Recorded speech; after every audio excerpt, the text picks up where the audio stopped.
Hi my dear friends, good morning to all. So இன்னைக்கான வீடியோவில் தமிழில் 2ஆம் பருவம் பார்க்கலாம். முதல் வகுப்புலேருந்து பார்க்கலாம். எக்ஸாம் பாயிண்ட் ஆஃப் வியூவில் மட்டும் நோட்ஸ் எடுத்துருக்கிறேன். ஸோ அறுசுவைகள் அப்படின்னா இனிப்பு, புளிப்பு, கசப்பு, துவர்ப்பு, உவர்ப்பு, கார்ப்பு. ஸோ இவ்வளோதான் இருக்குது. அடுத்து வாங்க 2ஆம் வகுப்பு. 2ஆம் வகுப்பில் வடமொழி எழுத்துக்கள் இருக்குது. இஜ் அப்படின்ற எழுத்து ஜா டு ஜோ வரைக்கும் இருக்குது. இஸ் அப்படின்றது ஷா சா ஷி 3 தான் இருக்குது. இஷ் அப்படின்றது ஷாலேருந்து சை வரைக்கும் இருக்குது. இஜ் அப்படின்றது ஹாலேருந்து ஹை வரைக்கும் இருக்குது. சரியா? ஸோ ஸ்ரீ அப்படின்ற ஒரு எழுத்து இருக்குது. இவ்வளோதான் வடமொழி எழுத்துக்கள். அது இடையில எவ்வளோலாம் ஆரம்பிக்குது, எங்கே முடியுது அப்படின்றதும் கொடுத்துருக்குறாங்க. ஸோ பார்த்துக்கோங்க. ஸோ ஓடி விளையாடு பாப்பா அப்படின்ற பாட்டை எழுதுனது யார் அப்படின்னா சுப்பிரமணிய பாரதியார். ஆத்திச்சூடி இருக்குது. என்னெல்லாம் கொடுத்துருக்குறாங்கன்னா ஒரு சின்ன கதை மூலமாக கொடுத்துருக்குறாங்க. பெரியாரை துணைக்கொள், இளமையில் கல், கேள்வி முயல், வைகரை துயிலெழு, வித்தை விரும்பு. இவ்வளோதான் நமக்கு 2ஆம் வகுப்பில் இருக்குது. வாங்க அடுத்து 3ஆம் வகுப்பு படிக்கலாம். ஸோ 3ஆம் வகுப்பில் எழில் கொஞ்சம் அருவி அப்படின்னு ஒரு அருவி கொடுத்துருக்குறாங்க. ஸோ ஒகேனக்கல் அருவி எங்கே இருக்குது அப்படின்னா தருமபுரி மாவட்டத்தில் இருக்குது.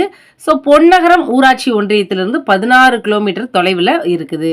கடல் மட்டத்திலிருந்து பார்த்தோம் அப்படின்னா அது கிட்டத்தட்ட 1500 அடி உயரத்தில் இருக்குது. மலை உச்சியிலிருந்து அது விழுகிறத பார்க்கும்போது வெள்ளியை உருக்கி ஊற்றியது போல் பேரிரைச்சலுடன் விழும் அப்படின்றது. நெக்ஸ்ட் ஒகேனக்கல் என்பதற்கு புகையும் கல்பாறை அப்படின்றது பொருள். ஸோ கன்னடத்தில் இதை ஒகே அப்படின்றதுக்கு புகை அப்படிங்கிறது பொருள். அருவி நீர் கல்பாறையில் பட்டு வெண்புகை போல தோற்றம் அளிக்கிறதுனால இந்த பெயர் வந்திருக்குது. அடுத்தது அருவி நீர் ஓடும் காட்சி வெண்ணெய் உருகுவது போல் உள்ளது அப்படின்னு சொல்லியிருக்காங்க. அருவி நீர் எத்தனை அடி உயரத்திலிருந்து விழும் அப்படின்னா 100 அடி உயரத்திலிருந்து விழும். அங்கு பழமையான என்ன கோயில் இருக்கு அப்படின்னா தேசநாதீஸ்வரர் கோயில் இருக்குது. அது யாரோட காலத்தை சேர்ந்தது அப்படின்னா அதியமான் காலத்தை சேர்ந்தது. அடுத்து இன எழுத்துக்கள் கொடுத்துருக்குறாங்க. பிறக்கும் இடம், ஒலிக்கும் முயற்சி, கால அளவு, வடிவம் முதலியவற்றில் ஒத்து போகக்கூடிய எழுத்துக்களை தான் இன எழுத்துக்கள்னு சொல்லுவோம். இப்போ உயிரெழுத்துக்களுக்கான இன எழுத்துக்கள் எது பாருங்க. அ அ, இ இ, உ உ, ஏ ஏ, ஓ ஓ, ஈக்கு ஐ இ, ஔ ஊ. சரியா? மெய் எழுத்துக்களுக்கான இன எழுத்துக்கள் பாருங்க. மெய் எழுத்துக்கள்ல எப்பவுமே வல்லின எழுத்துக்கு மெல்லின எழுத்து தான் இனமாகும். ஸோ தெரியும், வல்லின எழுத்துக்கள்ல கசட தவறக்கு மெல்லின எழுத்துங்க எங்கன்னா நம்மள தான் என்ன எப்படி இருக்கும் அப்படின்னா இன எழுத்துக்கள்லாம் அமையும். ஆனால் இடையின எழுத்துக்களில் ஒவ்வொரு எழுத்துக்கும் அந்த எழுத்தை தவிர மற்ற எழுத்துக்கள்லாம் இன எழுத்துக்கள். இப்போ இடையின எழுத்துக்கள் எறல வளல. ஸோ இப்போ இடையின எழுத்துக்களில் ஈ எடுத்துட்டோம்னா அதை தவிர மீதி எழுத்துக்கள் எல்லாமே அதுக்கு இன எழுத்துக்களாக இருக்கும். இப்போ உதாரணத்துக்கு நம்ம நெக்ஸ்ட்டு இப்போ இல் அப்படின்றத எடுக்கிறோன்னு வச்சுக்கோங்களேன். ஸோ அந்த இல்லுக்கு அதை தவிர மீதி எல்லாமே என்ன எழுத்துக்களாக இருக்கும்னா இன எழுத்துக்களாக இருக்கும். ஸோ குழந்தை தொழிலாளர் ஒழிப்பு நாள் ஜூன் 12. கல்வி கண் போன்றது அப்படின்றத பற்றி ஒரு கதை கொடுத்துருக்குறாங்க. வீம்பு செய்தால் என்ன உண்டாகும், துன்பம் உண்டாகும் அப்படின்னு ஒரு கதை. நூலகம், நூலக தினம் எப்போ கொண்டாடுறாங்கன்னா ஆகஸ்ட் 12 கொண்டாடுறாங்க.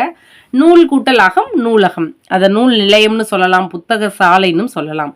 முற்றுப்புள்ளி எங்கெல்லாம் பயன்படுத்தும் அப்படின்னா ஒரு தொடரில் முடிவில் தான் என்ன செய்வோம்னா முற்றுப்புள்ளி இடுவோம். கார்புள்ளி அப்படின்றது ஒரு தொடரில் ஒன்றுக்கு மேற்பட்டவற்றை கூறும்போது நம்ம என்ன செய்வோம்னா கார்புள்ளி இடுவோம். வினாக்குறினா வினா தொடரோட முடிவில் இருக்கும். யார், எங்கே, ஏன், அது மாதிரி. உணர்ச்சி குறினா வியப்பு, மகிழ்ச்சி, சினம். இந்த மாதிரி தொடர்களில் என்ன இருக்கும் அப்படின்னா இது வெளிப்படும் போது என்ன இருக்கும்னா உணர்ச்சி தொடரில் ஆச்சரியக்குறி நம்ம என்ன செய்யணும், உணர்ச்சி குறி போடணும். ஸோ இதுதான் 1ஆம் வகுப்புலேருந்து 3ஆம் வகுப்பு வரைக்கும் எக்ஸாம் பாயிண்ட் ஆஃப் வியூவில் நோட்ஸ். இந்த வீடியோ உங்களுக்கு யூஸ்ஃபுல்லாக இருக்கும் நம்புகிறேன். இந்த வீடியோ உங்களுக்கு யூஸ்ஃபுல்லாக இருந்துச்சுன்னா please subscribe my channel. So like பண்ணுங்கள், உங்களோட ஃப்ரெண்ட்ஸ் அண்ட் ஃபேமிலி மெம்பர்ஸ்க்கு ஷேர் பண்ணுங்கள், கமெண்ட் பண்ணுங்கள். Thank you so much for all.